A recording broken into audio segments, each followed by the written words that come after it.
The ruin breathed frost and old stories. Wind went through broken teeth of the wall walk and made a sound like a man trying to whistle with a split lip. John's breath smoked before his face and was whisked away. His fingers closed around the rim of a rusted pot helm he had set beside a fallen Merlin. The helm had belonged to some forgotten brother whose name had been filed down by weather and years. In the dark, the iron looked almost soft.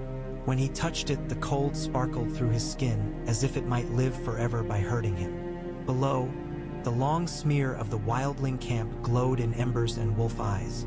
Patches of light marked hearths dug into the lee of the wall, red mouths under snow-bruised shelters. A few torches staggered between them, wind-worried. Beyond that, the night held itself like ice, and the ice towered. Even in the dark, he felt the wall at his back.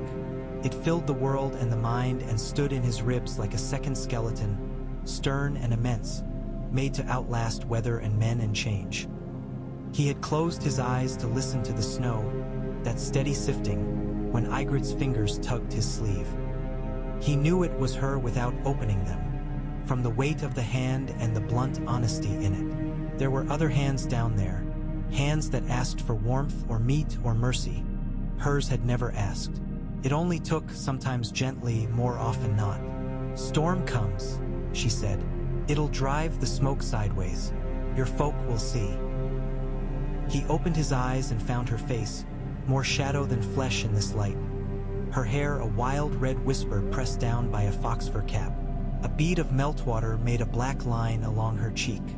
She had cut herself shaving a stick for a child's toy earlier, and the bead had frozen then thawed, like the rest of their lives lately.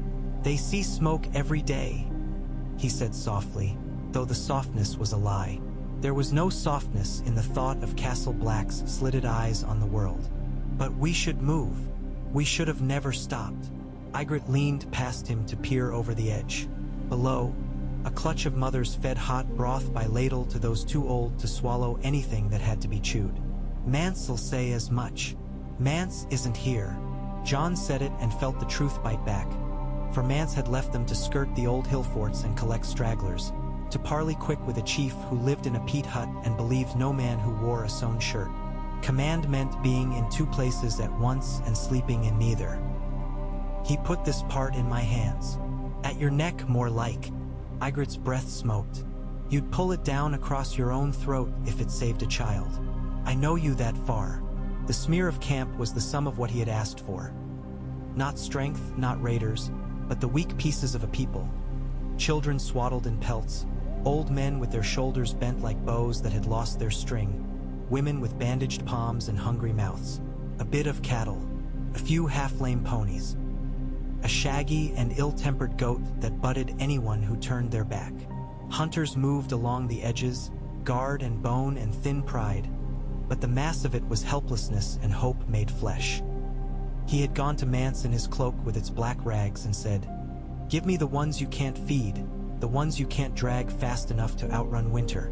Give me those and I'll take them south. Give me the slow and the soft and the ones who will slow you and doom you. Give me them and I'll carry them through." It had felt like lying when he said it.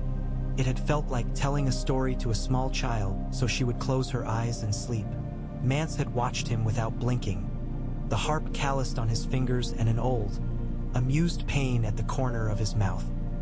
He had asked his questions and gone away to ask the wind, as free folk did. In the morning the old and the young had gathered with their bits of life tied up in leather and old sailcloth, and Mance had said, "Take them, Crow, take them and keep them. You say you can do it. It's your song now." So here they were, under the old fortress the watch had abandoned as if to admit that everything rotted when it stood too long. Here they were under the night fort, whose stones were so old they smelled of deep water and mushrooms and secrets. Here they were with what he needed to break his oaths. His oath to the watch, his oath to men with whom he had shared salt and darkness and cold, and with what he needed to keep them. His oath to be the shield that guards the realms of men. Men. Free folk were men and women and laughing children and the old who told dirty jokes by the fire when the meat was gone, as if laughter might taste like fat. That part had not been written in counsel or in pretty words scratched with a quill. It was stamped in him as deep as the winter. "Do you want to go back?" he asked. Ygritte snorted. "And leave you to lose yourself in some broken stone's mouth? No, I'd watch you do it, though, to tell folk later. It's a finer tale if I see it." He looked past her toward the wall, and the ruined gatehouse of the night fort loomed, black of mouth and eyes. They had scouted it 3 times. They had traced the cracked steps and the piled snowdrifts and the places where men had made camp long ago and left their ashen bones. And Jon had learned the map of the dark inside like a blind man's map of his own room, by touch. Ghost had gone ahead and come back with his white muzzle grayed with dust, his eyes too bright. He had led Jon to a door that wasn't a wall, that didn't feel like a wall. There had been the scent of water and old trees where no trees had stood in an age. "You trust this?" Ygritte whispered, as if the wall had ears. "I trust what I saw," Jon said. He did not say that he had heard a voice like wind in leaves that never grew here, and words that felt like marrow. He had never been good at speaking of that part of himself, the part that was all snow and wolf and winter's secret heart. She watched him a long breath.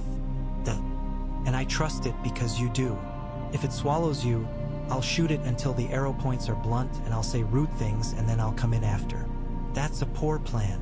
It's the only one I've got." There was a smile in the dark. "You make better plans. Go on then." The snow around them was set with footprints. He could name them. His own, Ygritte's, Tormund's big easy stride, the fox quick, broken-backed scrape of a man with frostbitten toes, the wasteful paths of children running where they were told not to. He stepped into his own path and let his feet remember what his mind could not trust, and went around the broken stones to the low door, half swallowed by snow. The ice had a sheen, as if a tongue had licked it and the lick had frozen. Ghost appeared from the dark, lean white shape, and pressed his flank to Jon's thigh briefly, a heartbeat that said, "I am here." Then he slipped ahead like mist.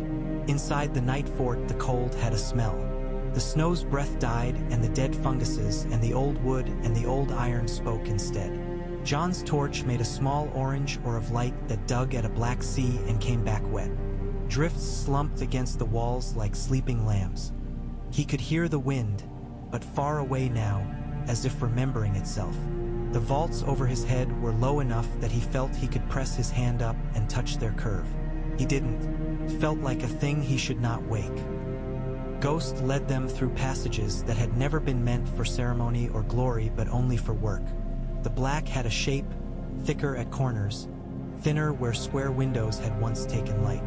The torch popped twice, and resin spat, and Ygritte swore softly because it had singed a hair sitting out from her braid, and the smell was of burned fox and old fear. They came at last to the place with the knot door. It was only a slab of black stone set like the others, but when he laid his palm to it, he felt damp and a cool pulse that had nothing to do with blood. When he closed his eyes and let himself be as quiet as Ghost was when he hunted, he could feel something like roots twining, downward and downward in the water under the world. He nearly pulled back once, but Ygritte's hand rested between his shoulders then, heavy and warm, and it steadied him more than he would have believed. He was not priest. He was not even a practiced liar. He had given his life once, standing before burning candles and listening to words that turned his heart to iron because he wanted it to. He had meant those words. He had meant all of them. He had killed for them. He had a scar that sang when the wind came from a certain angle to prove it. To speak them here felt like laying his hand on a whetstone and saying, "I know this is sharp and I touch it anyway." He spoke them. The old syllables felt different in the mouth when you were not saying them because someone else did. Here in the dark, they were a key turned in a lock that had been waiting longer than his line had gone on, and the feel of it scared him and steadied him together. He heard his voice and heard other voices in it, men he had known and men he hadn't, a chorus of frostbitten breaths. He did not add a word to change it, to make it more bearable. He did not gild it with any pretty thought. He said the thing as it was.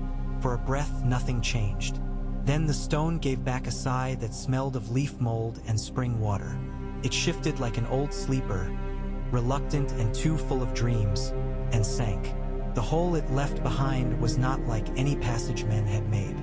The walls were slick with a sheen that wasn't ice, not quite. They shivered when the torch came near and drank the light. Ygritte made a sign on her breast that wasn't one Jon knew, though he knew swearing with hands well enough. "I don't like it," she said to the dark. "It doesn't like you," Jon returned, more calm than he felt. "It likes only what it was made for." "Do you think it was made for you?" The question was small and practical, not mocking. "I think it was made for the words I spoke." He could not help the shiver that took him when he said it. He refused to let his fear reach his knees. They did not bring the whole camp yet. Time would be measured in heartbeats once the secret was at work. This gate, if gate it could be called, might take a man at a time, and if it tired, if the old magic slept again, the mouths of children would be on the wrong side and winter would count them. Jon had chosen a first pair, and his mind kept going to their faces as if they were the faces of his own sisters. The skinny girl who had never cried so much as a tear, whose name was Pine from the smell of her hair because her mother had washed her in needles. The old woman who had made a stew from leather straps and snow because she had once been a cook and would always be a cook until everything was untied inside her. A boy with a broken arm set with sticks, a man with lungs that whistled, and a mother with a baby attached like a second heartbeat. He had a list, and he had told them to be ready when Ygritte called. He went back into the cold world outside and raised his face to the sky as if it might answer something. It answered with a single fine flake that landed on his tongue and melted. And for the smallest piece of a moment, the taste of it was all the north, spruce and iron and the memory of fires. Somewhere beyond sight, Tormund Giantsbane's laugh rolled up like a wave breaking on rock. Somewhere else a fox barked twice, and Ghost pricked his ears forward and then let them relax. Tormund came up the steps like a broad, tired bear, his beard caked with frost. His eyes were merry in a way that had nothing to do with joy. It was the merriment of a man who preferred living to anything else and found it funny when people believed themselves too serious to die. He clapped Jon on the shoulder, a clap like a smith dropping a bar. "You found a door in a wall of ice that does not like doors," he boomed. That's a neat trick, Snow. Your crow brothers teach you to do that." "They taught me to find where things are weakest," Jon said, "and to pay when I break them. The paying comes later." "Paying always comes later," Tormund said cheerfully. He leaned to look down the black throat. "Ugly hole. Smells like a wet log. Will it take a giant? No? I thought as much. Well then, send the smallest through first. That way, if it decides to eat anyone, only a little soul is lost." "It won't eat anyone," Jon said, because he had to say it. "We go one at a time. We keep quiet. We listen to me and to Ygritte. We do this, and we do not stop doing this when I turn my back. That last part is the part that matters." Tormund tilted his head. "You're sure of yourself tonight, boy?" Jon looked at him and nodded once. He didn't know if certainty showed on his face, only that it had found a place in him and set its tent there. "We cross. We go south. Carry them." That was all the certainty there was, and it would do. "Tell them," he said. "Bring the first 10. No more. If they come in a flood, it will foul, and if it fouls, they die." They came. Pine with her hair that smelled faintly of trees because her mother had bathed her in a bucket full of needles and snow where there was no soap, and the old cook with hands that looked too clean for the work she'd done because the cold had rubbed them white. The mother with the baby, whose belly was flat in a way that suggested hunger eating her from inside, and whose eyes were dry because she had no liquid left for tears. The boy with the too-thin arm wrapped in half-tame rabbit fur. A man who had a knucklebone round his neck and whispered to it. A girl with a cracked lip. Another who carried a rooster in her cloak like a scandal. The rooster was quiet in a way that made Jon uneasy. A baker could have set a dozen loaves on that silence and not burned one. He went down first, and the wall that was not a wall received him coolly, as if it had fingers, and those fingers held him around the ribs for a moment. Then he was through and in a place that felt like lying under a river in summer, if winter had a summer to offer. He could hear the water that was not water, and it filled his ears until he could not hear his own blood. Then the not water ended, and he stood in darkness that was not the night fort's darkness, but something older. A breath later, he felt rough stone under his boots and a sideways drift of wind that smelled like pine resin and mouse. The torch he carried drew a smear on the low roof and made 1,000 wet lights. He moved forward 3 paces, then 6, and the ceiling lifted until he could stand with his shoulders straight. The passage bent once, and then a second time, the way walls bend when they were grown like mushroom stems. Behind him, the wet voice of the gate breathed again, and Ygritte came through with the girl named Pine, who made no sound except a single tiny gasp like a question. By the time the 10th had joined them, the air had a different feel, as if the next breath would be made of day. He smelled cold light like a metal coin. He took that breath and let it out, and stepped into the south. They emerged beside a half-dead weirwood that had thrust itself through an old foundation and split it the way a blade splits raw meat. The face was worn away, not by any hand he could see, but by a sort of patience.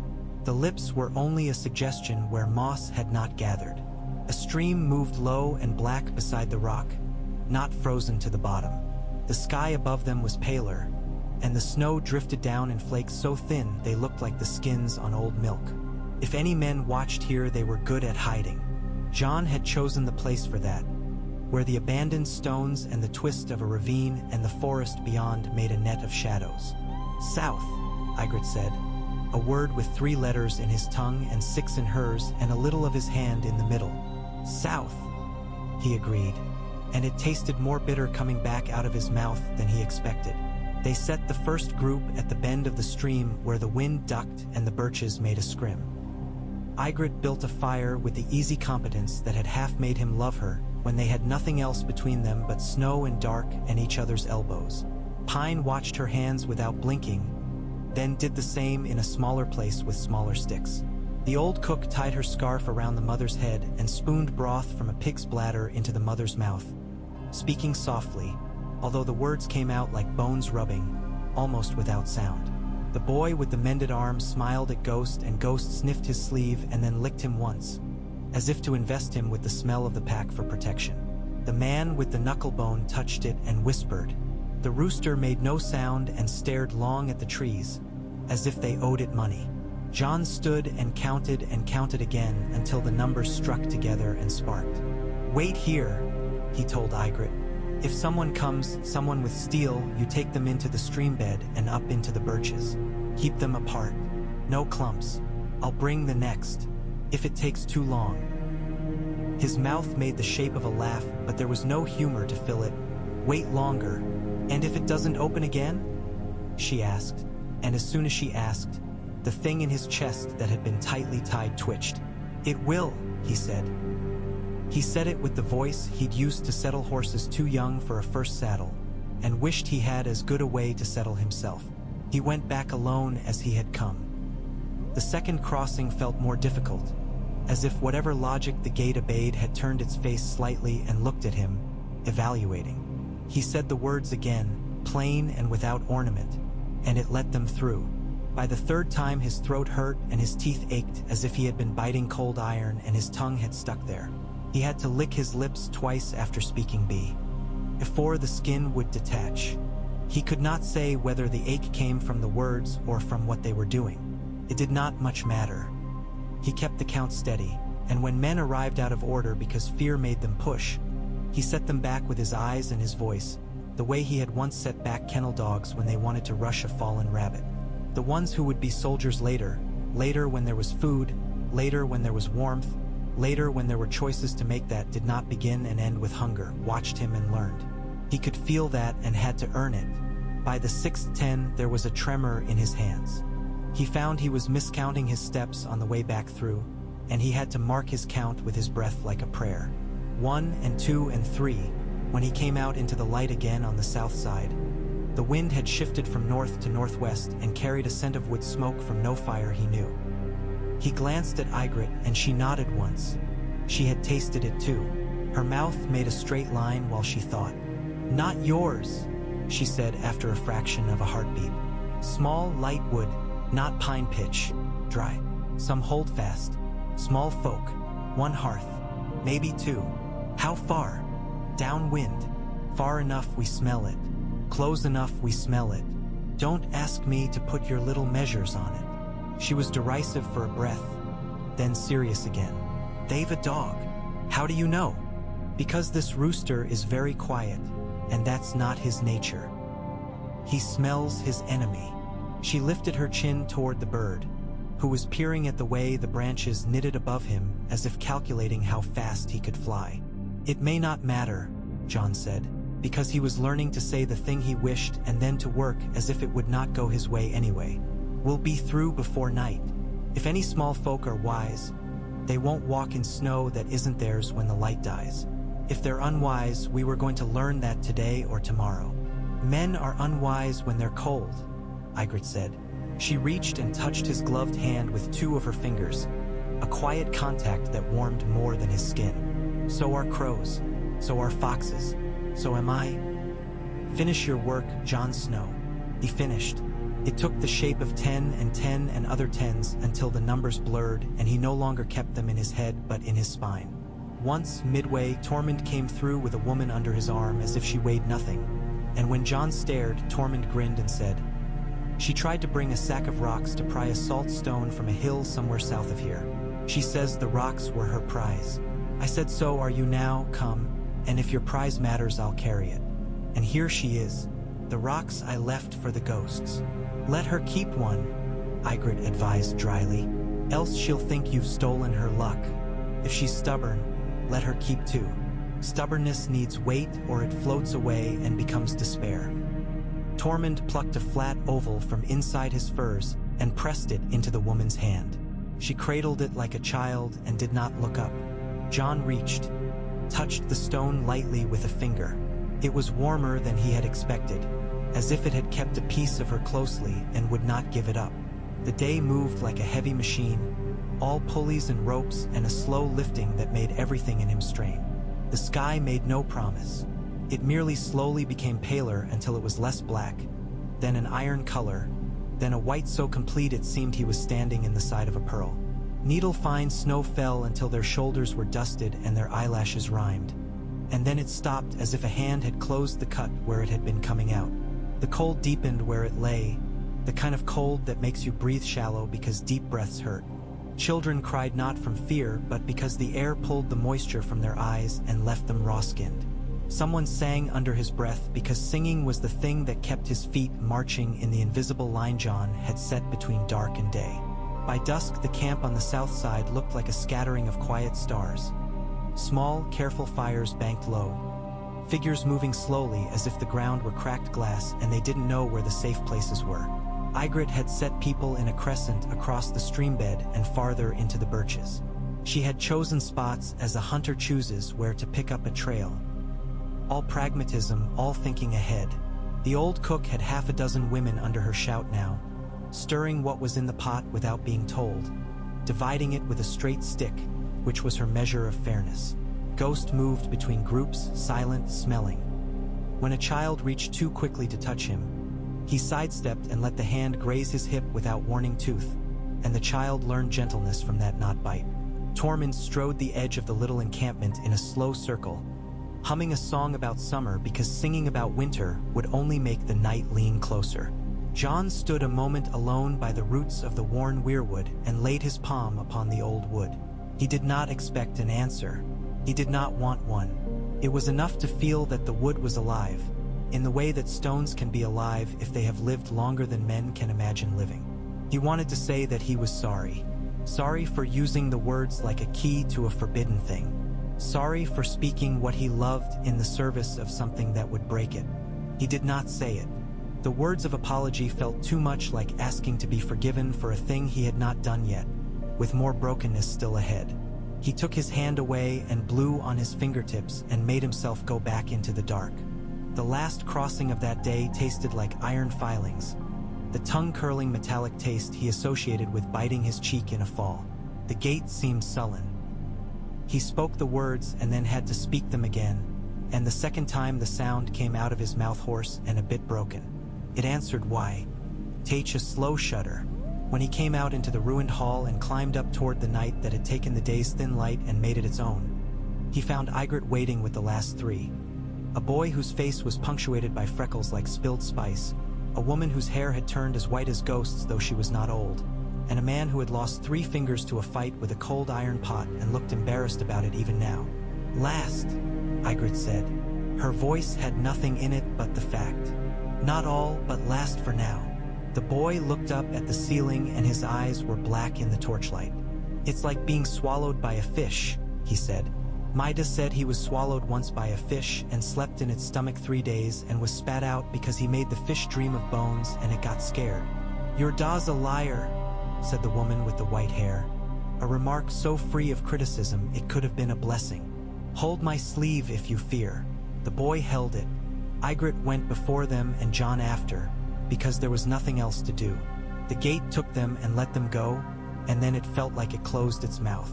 A wind moved through the birches and shook a curtain of powder from their twigs. Jon tilted his head to the side once and listened.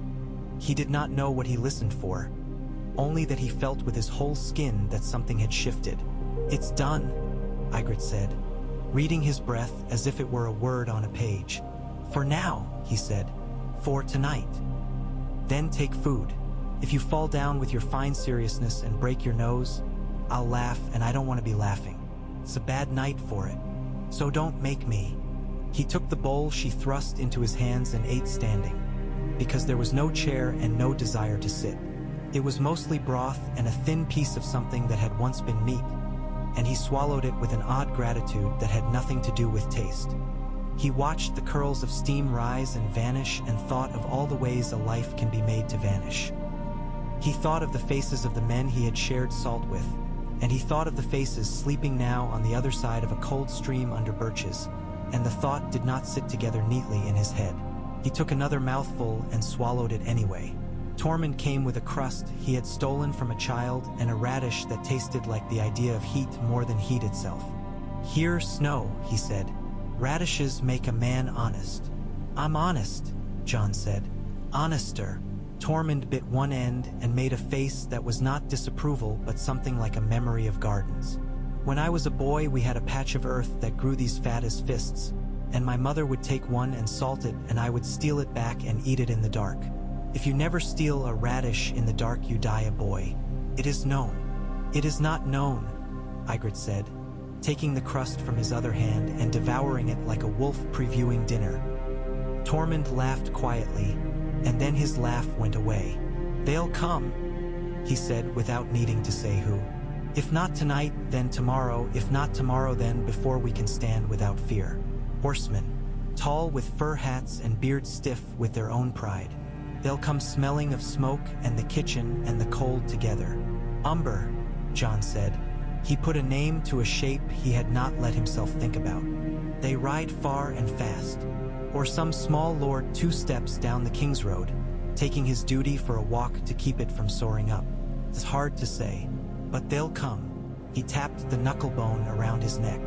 This says so. Your bone says it? My mother says it, and she's dead, so the bone does it for her.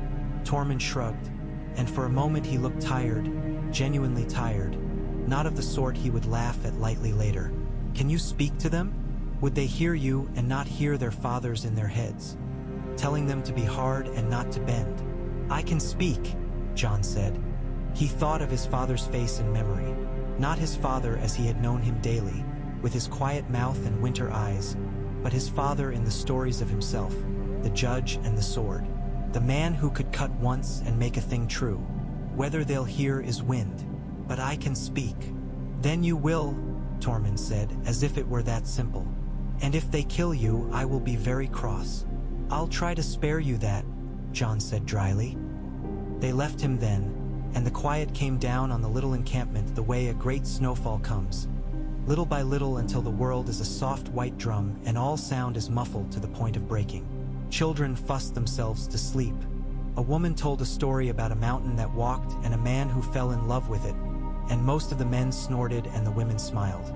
A baby wailed once, then twice. The third time the old cook took it and murmured, and the child settled because there was someone old enough to remember how to set the world back onto its crooked axis. Ghost stretched near Jon and put his muzzle on his paws and remained awake. Jon envied him the discipline. He let his eyes close, and when they opened again the stars were visible through the thin veil of cloud, a scatter of crushed salt. Ygritte's hand found his again in the dark. Don't make your mouth so straight, she whispered. It's not made to be a line. You'll split it. I'm thinking, You're always thinking. That's why I keep you. One day when the thinking wears you to the bone, I'll find another reason.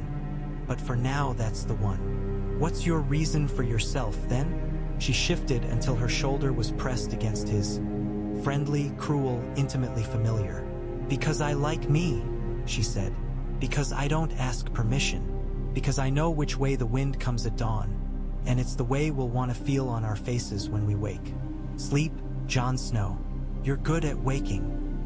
He slept in an uneasy manner, if sleep is the right word for lying very still in the cold and letting the body go. To a place between breath and dream. He dreamed of the wall as a white tree, and the roots went down through his chest and into the soil and drank his heat in a slow, sweet draw like a babe drinking. He dreamed of his brothers in black walking along the boughs of that tree, and he wanted to call to them to climb down, but their feet had grown into the wood and every movement hurt them and him. He dreamed of a man he had loved and killed, and the heat of breath in winter inside another's mouth, and a sword so heavy it made him a different sort of creature to lift it. Ghost's eyes were lamps moving in the dark beneath the boughs. Something looked back at him from beyond the tree, and it had no shape, only cold. He did not look long. When he woke, morning had not come, but the dark had thinned until the black in the east looked like slate and the black overhead looked like old cloth. A small wind moved from the northwest as Ygritte had guessed, bringing with it the taste of a hearth somewhere. That was dangerous and good. Dangerous because warmth draws, and good because men who have something to lose do not throw their lives away lightly. He got up, his bones making a sound only he could hear, and he walked the line of little fires and little tents and sleeping shapes and the cold stream. He took a turn with Tormund in the place where the birches opened, and later he took a turn where the birches thickened until a man couldn't pass without losing hair and temper both. Near the stream's bend he found Pine awake, carving a bird from a piece of balsam with a sharp stone, as solemn as a small priest. The bird was a bird if you knew it, and a rock if you didn't. He crouched. "Who taught you that?" "My ma," she said, chips going off in slow methodical wings. "She says if your hands are working, your belly won't remember how it feels. Does it help?" "No," she glanced up. "But it's a something." She blew the dust off and made a careful notch for an eye. "Are we going to live in the south now?" "For a while," he said, "until we go farther south. Or until the winter lets us think of something else." "Do they have spring down there?" Her voice was neutral. She might have been asking if there were rocks in the south or soup. "Yes," he said. He did not speak of the kind of spring he remembered, the smell of wet earth warmed by uncertain sun in the Winterfell godswood, the sound of ravens arguing about the same old things in new voices. "Not like up here, but it comes." "Good." Pine did not smile. "Because if there's no spring, then all we're doing is walking more to die anyway, and that's stupid. If we're going to die, I'd rather do it where the view is different." "I'll write that on a banner," Jon said dryly.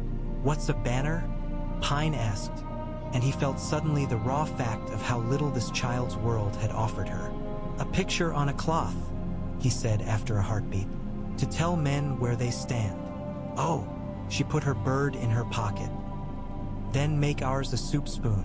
That way they know we stand where the food is." He smiled, and the smile surprised him. "I'll tell the seamstress." He stood. "Stay close. If we need to move, you go with Ygritte. You do exactly what she says, even if it makes no sense to you." "I always do what Ygritte says," Pine said with something like admiration and something like fear mixed. "She knows everything in the way that hurts.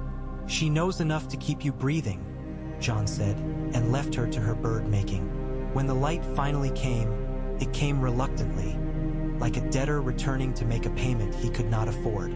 The snow had stopped completely, and the trees held what they had, tips bowed, patient. The stream had gone gray. In that light, they saw the first horseman at the distant lip of the ravine, just where the birches thinned and opened a slit onto a wider white. One man, then three, then six, moving at a measured pace that said, "We know something but not everything." Jon lifted his hand and the tiniest ripple went through the camp. Not fear, not yet, but the way a body shifts in bed when the house speaks in its sleep. Tormund snorted under his breath and said, I'm going to stand up where they can see I'm not a stick. Men who can count will count me twice and count you 3 times for seriousness. They'll see we know what we have. Let them see, Jon agreed. And let them see women and children. Let them see we're not a raiding party. No weapons where eyes can see them.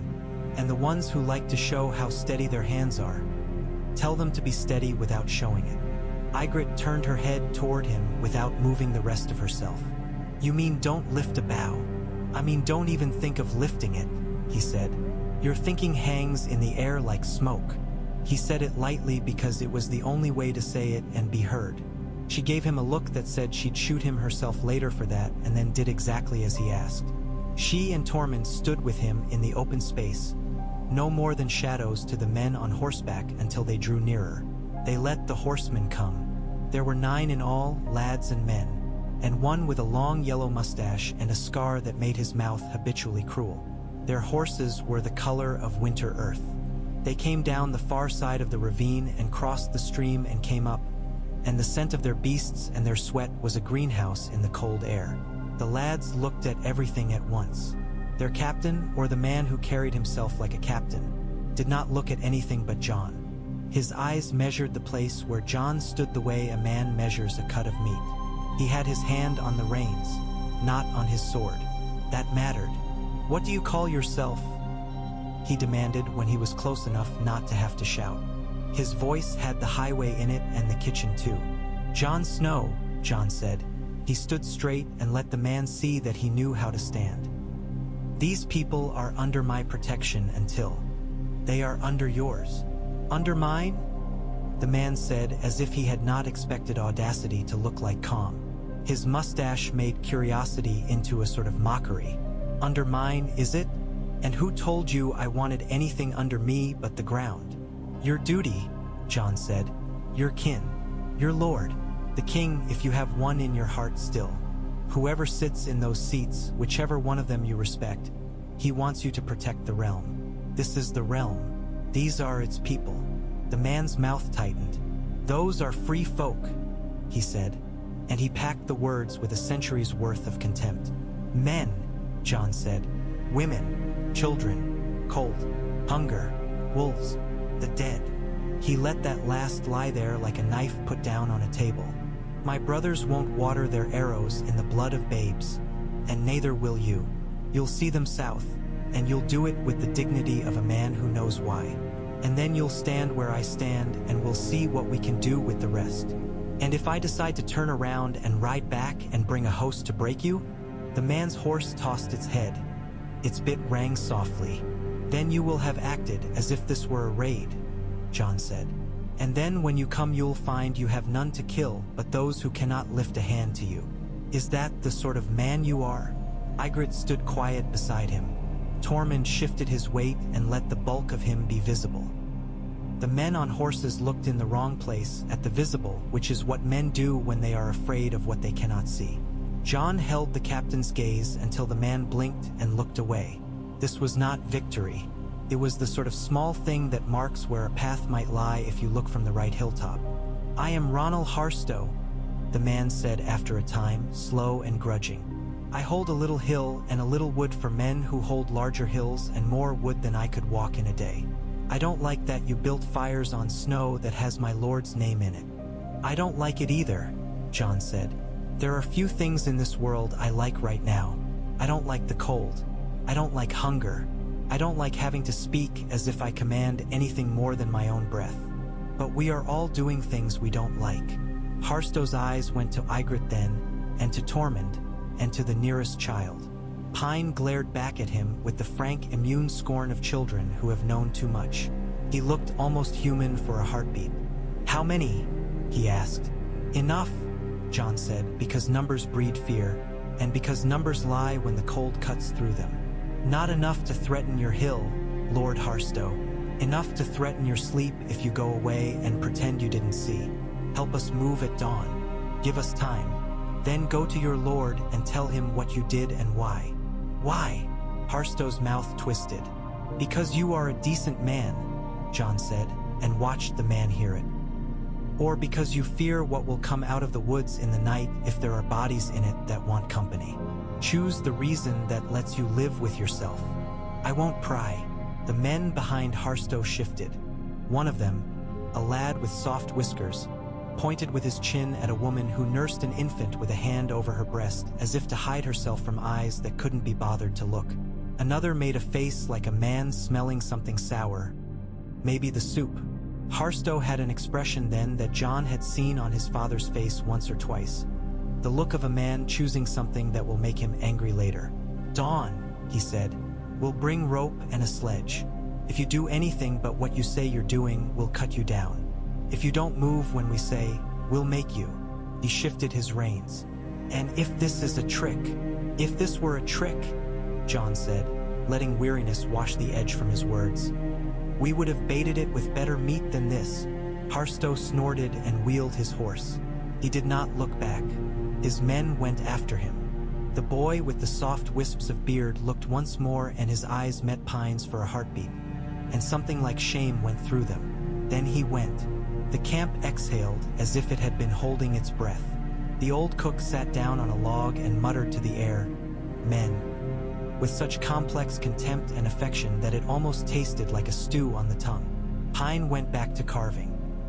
Ygritte let out a breath that had been hiding under her ribs and gave John a look that said, "Both you did well, and I will praise you later, where it stings less."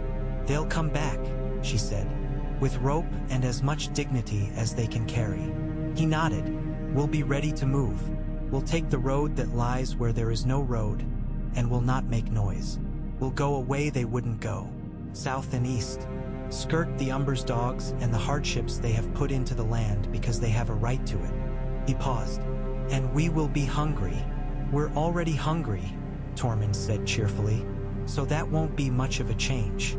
Also, we will be cold. Also, we will be tired. Also, my boots are too big and my feet too small.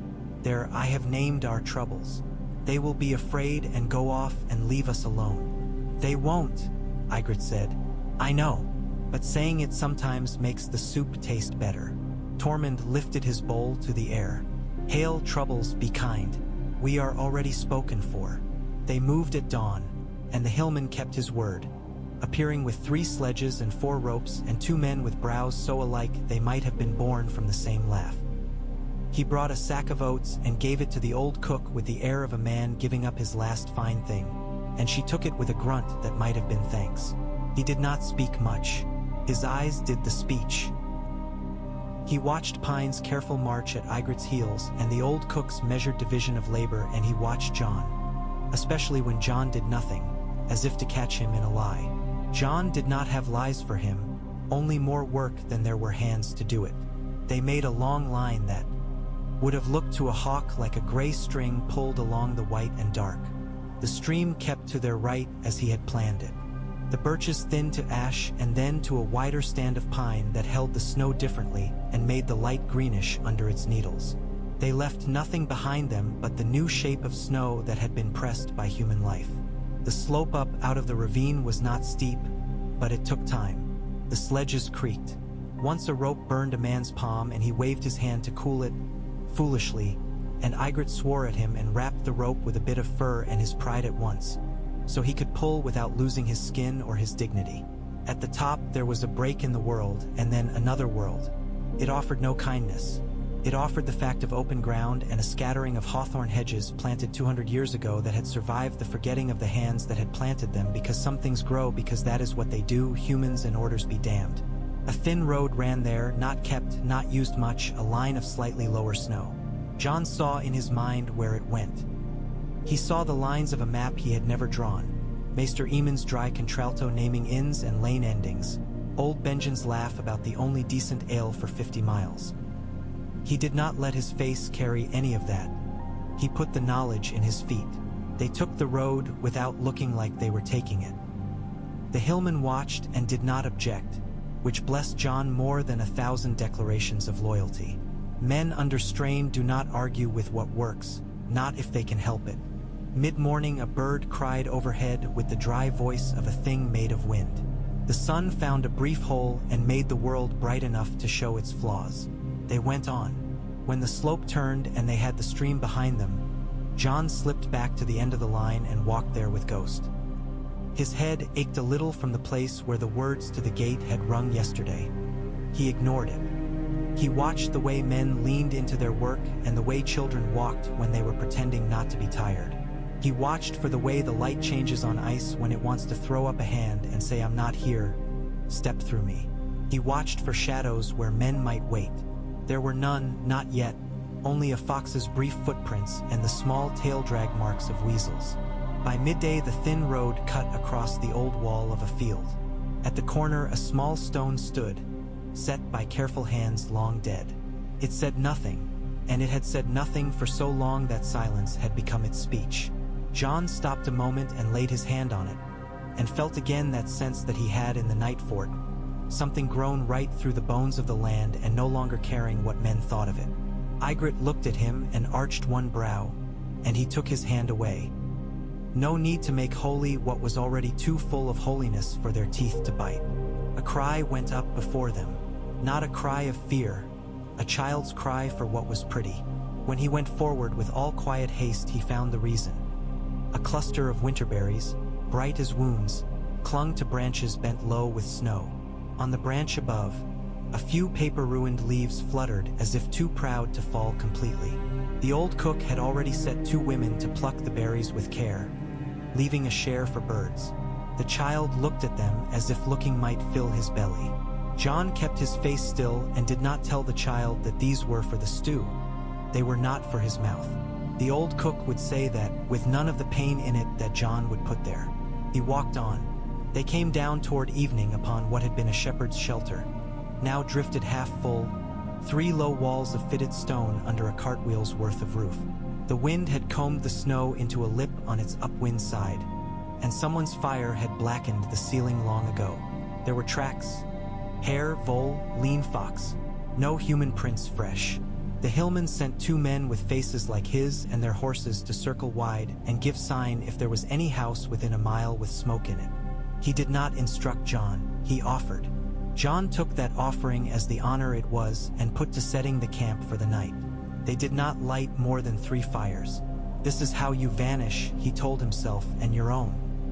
This is how you live when the world wishes you to be weather in it.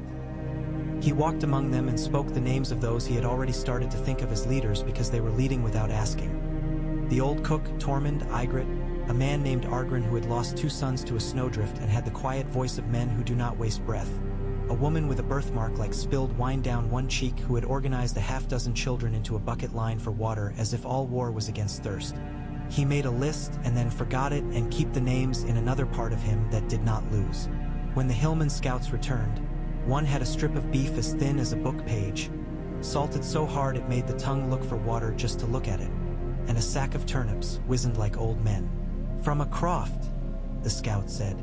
"We took this much." He did not say there had been a man there or a woman or a child. He did not lie either.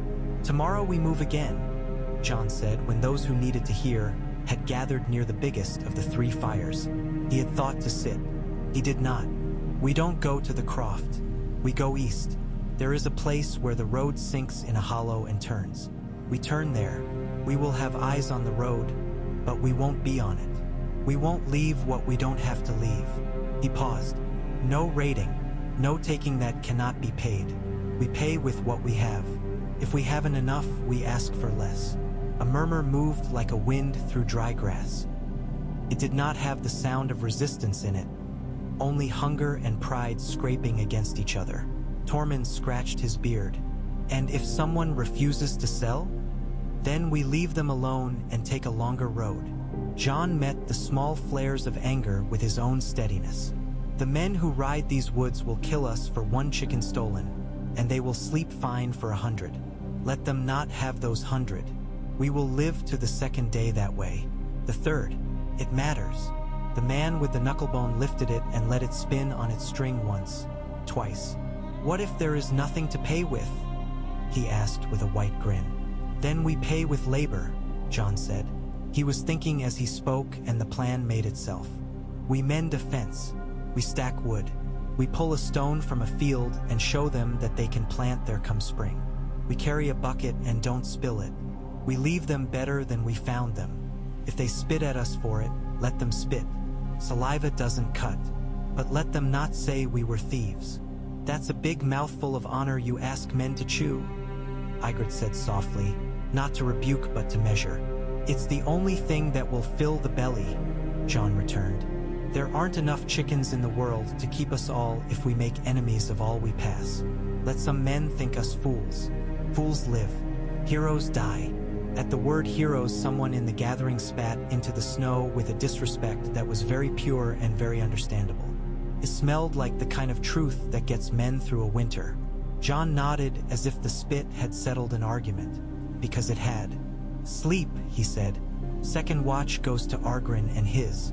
Third to me. He did not sleep when it came time. He dozed and he woke, and he walked the line of the camp and counted the children out of habit now. The sky had a smear of light in it that was not dawn. North light, flickering, a ghost thrown across the world. Ghost stood with his head up and watched it with a patience that looked like worship. Jon followed the line of it with his eyes and did not put a name to what he feared under it. Ygritte came on cat feet and stood beside him and took his hand, and he was glad to have that anchor. "What are you thinking now?" she asked, because she knew the ticking of his thoughts by the rhythm of his fingers. "Of old things," he said. "Of men who spoke to trees and thought trees spoke back. Of doors that eat words and give you quiet places where you can meet yourself. Of how much it costs to keep your mouth clean of a lie. Thinking in a circle," she said. "That keeps a man warm less well than walking in one." "I'll walk," he said, and he did. He walked until his feet had heated and cooled again and he could feel each toe. He walked until his head was a little less full. He walked until he could say to himself without seeing blood that he had broken his vows and would break them again, if breaking them saved the lives of those who huddled around small fires gnawing at salted beef and imagination for supper. He walked until the north light went away and the stars had moved. Then he lay down and shut his eyes and saw instead the face of the night fort gate, the suggestion of a mouth and the absence of a nose, and he felt it shiver as if it had heard him still. Morning came. Men do not choose that. They choose what they can under it. He chose to move. The hillman went with them as far as the turn he had mentioned where the road sank, then took his men and his dignity and vanished. Jon watched them go and did not call after them. It was enough. Ygritte set a pace that offended no old bones and no small legs. Tormund told 3 jokes in a row about a king who married a fish and sorrowed when she laid eggs and not children. And the jokes were filthy and stupid and exactly what was needed. By midday they found a cart half buried in the ditch, its wheel broken, its yoke rotted. Its belly had been cleaned out and turned into a bed by some wild thing now gone. Argren and 2 others took the wheel with the reverence men reserved for things that can be turned into salvation, and Tormund lifted the cart itself with a sigh that would have been a grunt if he were less proud. The old cook said, "I have rope. I have rope because I have rope," and no one asked what she meant by that because wisdom comes in many forms. They mended it enough to drag and loaded it with those who could not walk and those who should not, and a few things not yet useful but which might be, given time and need. In the late afternoon they crossed a ridge and saw the valley beyond. There were fields under the snow, sleepy, and a copse of trees planted in a straight line like soldiers that had fallen to the same grain. At its heart stood a farmhouse with a roof of sod and a thin ribbon of smoke doing its best to be modest and failing because smoke always betrays. Jon stopped the line and held up his hand, and his hand was an iron brand to their eyes now. It said stop and their feet did. He tasted the air and felt the way his skin prickled in the wind and thought of Harstow with his mustache and his practical soul. This was not Harstow's land. This smoke was another man's duty. The choice he made now would not be the last of this kind. It would be the first. "We go around," he said. "No more than a look. If someone comes out and offers us bread, we pay with labor and whatever we have, and we take it. If they look away, we look away. We are not wolves and we are not beggars. We are travelers. We are what we have chosen to be." Ygritte's eyes rested on him for a time. "You're going to tear yourself in half," she said without condemnation, only knowledge. He found that the words did not frighten him as much as he had expected. "Then I'll make 2 of myself and do twice as much work," he said. "We have enough to do." They moved along the edge of a hedge. A dog barked once and then went quiet, and a woman's voice drifted asking a question the wind took away. The smell of baking stabbed into the air and made men turn their faces as if to catch it with their mouths. John's stomach, which had politely ignored itself all day, made a sound like a door creeping open. He went on without altering his pace. Instead of the farm, they reached a fallen wall and a copse where the snow lay less deep. There they took a short rest. And it was then, with the smell of bread still in the air like a ghost and a mild afternoon light, that trouble came. It came as the troubles of the north often did. Not as a shout, but as a hush that grew. Ghost's head came up, ears forward, the fur along his spine lifting like the grain of wood under a razor. John found the space inside him that belonged to the wolf and stood there, just enough. He heard then what Ghost had heard already, the not sound that is as distinct as a trumpet to animals and men who have learned to listen. It was snow that had not learned the shape of the foot on it. It was breath that did not steam in the right rhythm. It was a motion in the forest on the far edge of sight that did not follow the rule of man or deer. Ygritte felt it too. Her hand had already found her bow and then did not lift it, because he had asked. Tormund had already raised his axe and then let it hang at his side, because he had learned what trust costs as well as what it pays. The children quieted as if heat had been withdrawn, not by instruction, by contagion. The old cook's ladle froze mid-air. The trees were still, but the shadow between 2 pines seemed darker for a breath and then less. John forced his hand to go lax and stay that way. He leaned a fraction forward, no more than a noticing. Ghost stood, weight on his toes, nothing to him but readiness. He stepped out then, onto the white where all there is to read is what is written. A man would have stooped under the branch. This thing did not. It was tall and thin, and its armor lay on it like ice grown into shape rather than hammered. In that glancing light, its edges hummed. Its face, or the place where a face would be on a man, was all wrong to look at. Every man there looked away from it at once, by instinct, as eyes will turn from sun glare on snow before you have told them to. Cold came with it in a shallow wave, like a wrong season's wind. John's mouth fell open. He did not know he had done that until he tasted the cold on his tongue, and the taste was saltless and painful and absolute. He did not move. No one moved. The thing tilted its head, and the movement made a sound like glass, faint and awful. It listened. A bird hopped once on a twig nearby, then was stone still. The child who had been cutting a stick cut no more. He had no proper weapon for this. He had courage, which makes a man pretty for the songs and dead in the morning. He had Ghost, and Ghost's teeth were only teeth, not yet what they would need.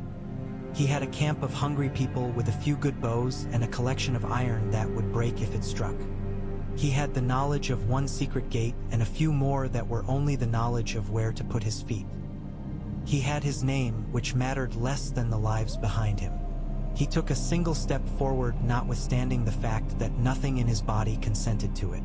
Ygritte swore a word under her breath that was older than she was and beside him now, as if she would stand in front of him and take the first cut and then the second. He could not let her. He put a finger against her wrist, and without understanding how it happened, she did not draw. The thing took one step as well, like a man answering a challenge he has not yet decided to accept. His foot made no sound on the snow. It did not breathe in any way his eyes could grasp. It did not carry a blade that he could see, and yet the air near its hands looked sharp. Ghost's lips peeled back, and the sound he made was like a saw. A soundless fog went over the world for an eye blink. Not in his eyes, in his head. He tasted iron again. He thought. He did not pray to gods he had not yet decided he believed in. He decided what to do. He was tired of thinking and then acting. He was going to act and let the thought catch him after. He took another step. From the far side, out of men and clan and duty, Ronald Harstow stepped into view on the edge of the copse. Not close, but not so far that a man could pretend he was not there. He had 2 men with him. They had bows. They froze too, at the sight of what had stepped into the world. Harstow's face made a shape like a man trying not to turn and run. He did not run. He knocked an arrow and then did not draw, as if his hands had become bread dough, all glutinous and waiting. He looked at John and John looked at him, and there was an ugly relief in John that he was not alone to see this. Witness is a sort of warm cloak even when death stands close. "Go," John said, not loudly at all and not to the wrong ears. He said it to the women and the old and the children. "Down, quiet, do not run. Go."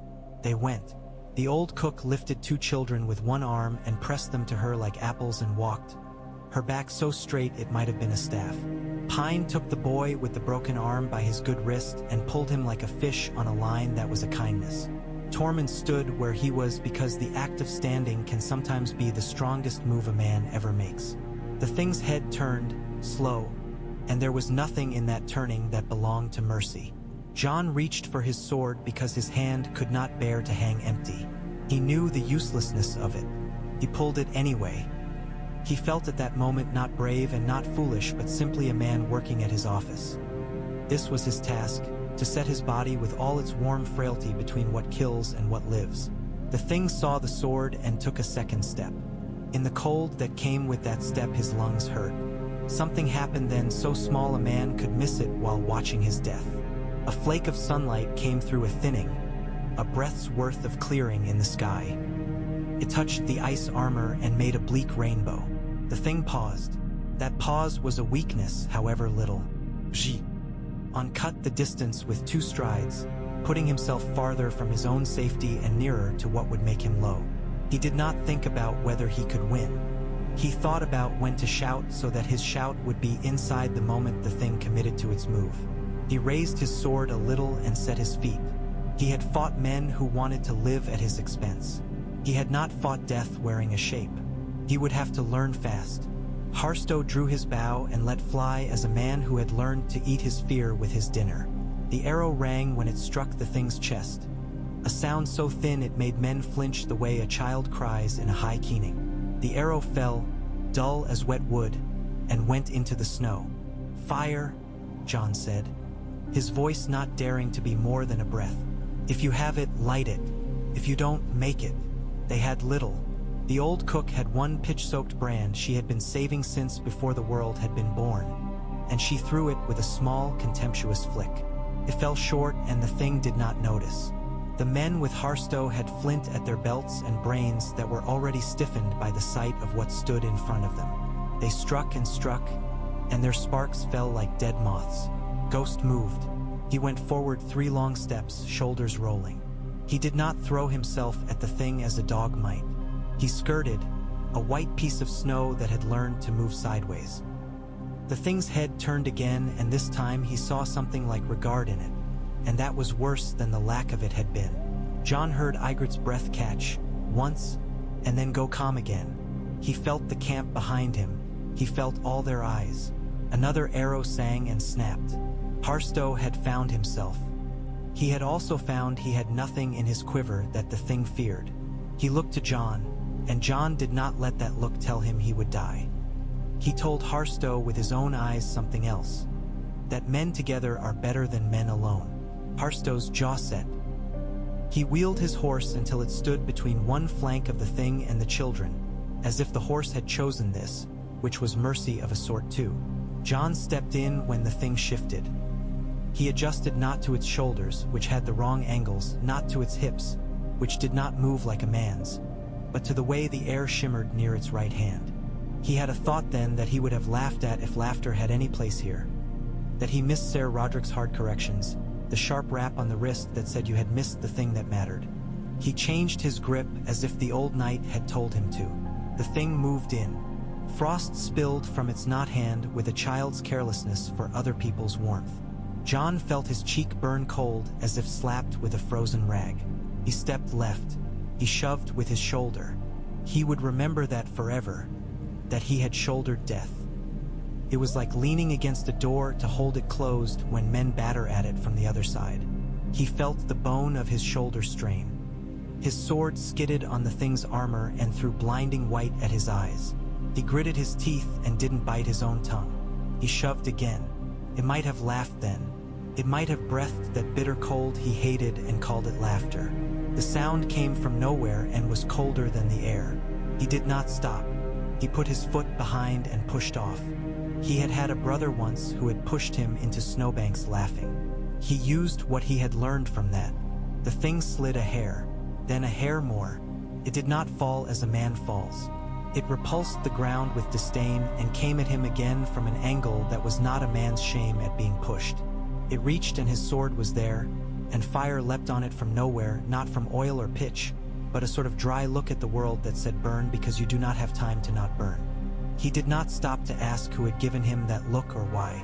He brought the burning up, he brought it down. The thing made a sound like ice splitting inside a river and turned away. Where it had split, the light grew acidic and then was gone. It slid back into the trees as it had come. One step and then no steps, and then only the cold it had brought remained, like a phrase a man cannot shake from his head. John stood with the sword that had burned and no longer did, and breathed through his mouth, and his mouth tasted of iron and smoke. Harstow's bow hung in his hand as if his arm had forgotten its existence. He stared at the place where the thing had been and said, very softly, with no expectation of hearing, "What in God's name was that?" "Something that hates warm air," Ygritte said, "as simple as naming a pot. Something older than your Lord's stones. Something we went south to run before." She did not lower her bow because she had never raised it. She looked at John and he looked back at her, and something like agreement passed. Harstow swung his horse and came near enough to see John's face more clearly, near enough to see the frostburn on his cheek. He looked and then looked away, because some sights you cannot stare at and keep your insides the way you like them. He nodded to no one and everyone, a little jerk that said, "There is a new rule now in the ledger where the old rules were." He said, "We move at once." Because there was a thing in the woods that could not be put away with language, and so work was the answer. They moved at once.